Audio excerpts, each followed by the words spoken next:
Niba ufite telefone yawe mu kiganza reka dusengane. Hano wabona hari icyo Imana iri bukorere muri iri sengesho. Data twese uri mu ijuru, Mana ifite imbaraga, Mana y'inyembabazi, Mana yuzuye urukundo rwinshi, Mana ifite imbaraga zitarondoreka. Uri itangiriro ukaba n'iherezo, uri Alpha ukaba na Omega.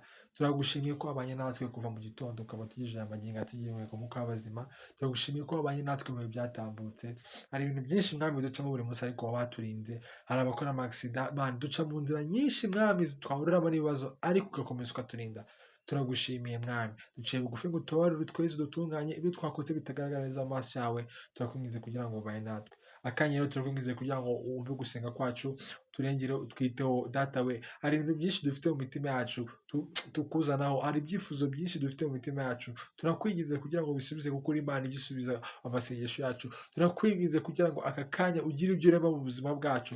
Turakwinginze kugira ngo aka kanya ugire ibikuta by'umwanzi satani umenagura, kandi ugire n'inkike zacu wubaka. Udukure ku misozi mwami twari tumazeho igihe kirekire. Ijambo ryawe ryaravuze ngo nitugwa isari tuzasarura. Uduhe gukomeza dushikamye, twe kuva mu byaha, ahubwo dukomeze tubyibwira ku manywa n'ijoro kugira ngo two gucika intege. Utwambike imbaraga muri uru rugendo, uhaze kwifuza kw'imitima yacu, ariko ikiruta byose uduhe gukomeza gukora ibyo ushaka. Uturinde gukora ibyo dushaka twihimbaza, ahubwo uduhe gukora ibyo ushaka. Dusabiye nabo babaye bari hanze aha ngaha, imfubyi, abapfakazi, abadafite ibyo kurya n'ibyo kwambara, abo bose ubibahereza, ariko by'umwihariko uduhe kugukurikira uko bikwiriye. Witamburire isi yose ikumenye, uhaze kwifuza kwacu, udukomereze amaboko. Reka data imisozi turi imbere ntitubone uburemere bw'imisozi turi imbere, ahubwo turebe Imana twiringiye, kuko Imana yacu iruta byose, niyo yaremye ijuru n'isi, niyo tangiriro n'iherezo. Bivuze ngo nta cyatunanira, uri mu ruhande rwacu. Ube mu ruhande rwacu, udukomeze kandi udukomereshe imbaraga zawe. Udushoboze ko ijambo ryavuze ngo dushobozwa byose nawe uduhe imbaraga.